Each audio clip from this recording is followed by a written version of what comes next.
สบายดีทุกคนอากาศเย็นแบบนี้เหมาะกับเมนูนี้เลยนั่นก็คือนึ่งหอยช่วงเข้าหน้าหนาวใหม่ๆจังสีกินนึ่งหอยก็คือแสบแห้งซึ่งมื้อนี้โอป้านางก็รับบทเป็นพ่อครัวในการล้างหอยแล้วก็แซ่หอยพวกนี้ก็คือล้างทำความสะอาดแล้วก็แซ่น้ำเกลือเป็นเวลา10นาทีแล้วหอยนางรมตัวนี้ก็คือตัวใหญ่ๆถ้าเบิ่งแต่บาดนึ่งสุกมานะทุกคนตัวน้อยแอดนึงแหละตัวนี้ก็จะเป็นหม้อที่เฮาจะใส่นึ่งโอป้านางก็จะต้มไข่ไปนำ3หน่วยที่ขอถามผู้หูแน่หอยใหญ่ๆกับขาวๆหั่นนะเขาจะเอิ้นซื้ออีหยังพอดีจิกบ่หูซื้อหั่นนะตัวที่จิกหูซื้อมีแต่หอยเซลล์กับหอยนางรมนี่ส่วนหอยขาวๆเมื่อกี้นะทุกคนนักๆกาบก็คือหน้าแห้งหลังจากที่โอป้านางเอาตัวหอยใส่หม้อเป็นที่เหี่ยมหอยแล้วบัดนี้ก็สิเอาไปนึ่งเบิ่งแต่ความหลายหั่นนะทุกคนฝาหม้อก็อัดบ่แจบเลยส่วนจิกแท้ในตัวนี้ก็คือรับหน้าที่ในการเฮ็ดน้ำแจ่วเดี๋ยวเฮามาเบิ่งสูตรน้ำแจ่วที่เฮ็ดแบบง่ายๆแจ่วที่จะเฮ็ดกินในมื้อนี้ก็คือแจ่วซีฟู้ดจิกก็จะใส่กระเทียมหั่นไปประมาณ4กีบส่วนมะเขือเทศก็เอาความมักเลยเด้อส่วนมะเขือนี้จิกก็จะใส่เอาหลายแน่เพราะว่าบ่ค่อยเผ็ดปานใดหลังจากนั้นก็จะปรุงรสชาติด้วยแป้งนัวแล้วก็น้ำตาลแนวละครึ่งบวงปิดท้ายด้วยน้ำปลาแล้วก็น้ำบ่ทันดื่มหันหน่อยนึงหลังจากนั้นก็เอาไปปั้นพอตะปั้นแล้วเราก็มาซีมื้อรสชาติกันเลยพอแต่ซีมื้อรสชาติแล้วก็คือรสชาติเอาจางจิกก็เลยใส่น้ำปลาหั่นลงไปพร้อมก็ใส่น้ำมะนาวกรองหั่นลงไป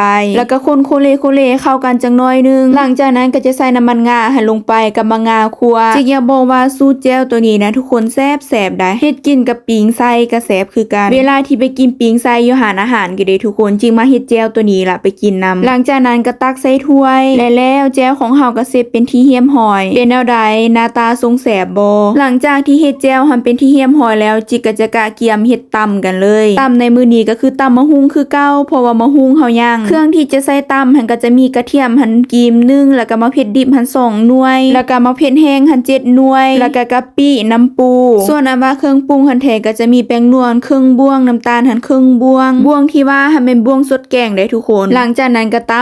ำให้มันเข้ากันพอจะตำให้เละแล้วก็เข้ากันไปที่เหี่ยมหอยแล้วจิก็จะใส่น้ำปลาให้ลงไปกับมะนาวโกงค่ะหลังจากนั้นก็หยวกเนี่ยจังน้อยนึงจะค่อยใส่มังหุงให้ลงไปช่วงนี้ก็คือจิกมักเส้นมะฮุงซอยบางๆจังซี่นะรู้สึกว่ากินง่ายแล้วก็กินแสบดีพอแต่เฮาหยวกให้เข้ากันแล้วบัดนั้นมาเฮาก็มาซิมรสชาติกันเลยรสชาติก็คือปรุงพอดีเป๊ะขอยกโปให้1กุ๊กหลังจากนั้นเฮาก็ตักใส่จานพร้อมเสิร์ฟแต่ว่าก่อนที่จะเสิร์ฟหันก็สิเอาข้าวปูนให้มาแหนบใส่จัก3หัว1ก้อนข้าวปูนแท้ก็ลวกไว้เป็นที่เหี่ยมหอยแล้วเพื่อบ่เป็นการเสียเวลาหั่นนะนี่เป็นแนวใดเด้ทุกคนตำหน้าแสบบ่ตำก็แล้วแจ่วก็แล้วบัดนี้ตัวหอยเฮาก็สุกเป็นที่เหี่ยมหอยแล้วพอแต่เปิดฝาหม้อออกมาทุกคนกินทะเลก็คือตำดังดีขนาดเลยนะตัวหอยตัวนี้นะทุกคนกล้ามหน้านะบัดนึงมาแล้วว่าตัวน้อยแอดนึงเบิ่งตัวหอยเซลแม่ทุกคนหน้าแซ่บตัวหอยก็คือหลายแฮงทุกคนใส่ถ้วยก็คือจิบ่ไหวเอาใส่ซ้ำเลยซะตอนนี้ก็คือฮ้อนแฮงหางกระโปรงออกจากหม้อเนาะเดี๋ยวจิจะมาแกะหอยนางรมให้เบิ่งเด้อนี่เป็นแนวใดตัวอ้วบแฮงทุกคนกินตัวหอยนี่ก็ปานว่าเสียงดวงได้ทุกคนเพราะว่าบางตัวนะกล้ามใหญ่ละลาแต่ว่าแกะออกมาตัวน้อย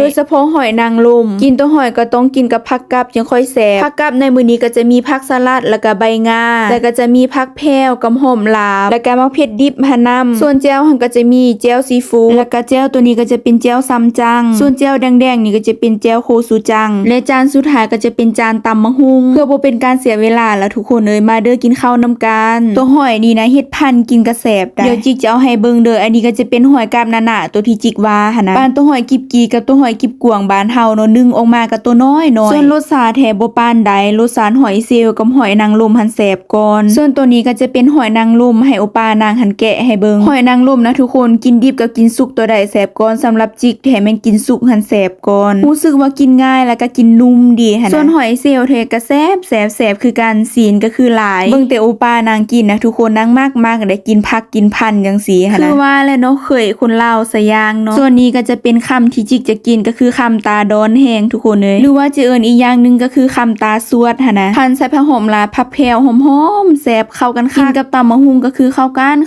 นี่หอยตัวสีส้มได้ทุกคนเบิ่งเดี๋ยวจิกจะเอากาบมาให้เบิ่งเพื่อบางคนหูหั่นนะกาบก็คือบางก้อนหอยขาวตัวเมื่อกี้นี่กาบหนาๆหั่นแต่ว่ารสชาติก็คือธรรมดาบ่ค่อยปานใดเอาเป็นว่าจิขอจบคลิปไว้เพียงเท่านี้เด้อทุกคนสำหรับไผที่เข้ามาเบิ่งก็ฝากกดไลค์กดแชร์เพื่อเป็นกำลังใจให้จิกเด้อไว้เจอกันใหม่ในคลิปหน้าตอนนี้ก็คือขอตัวไปกินข้าวก่อนบ๊ายบาย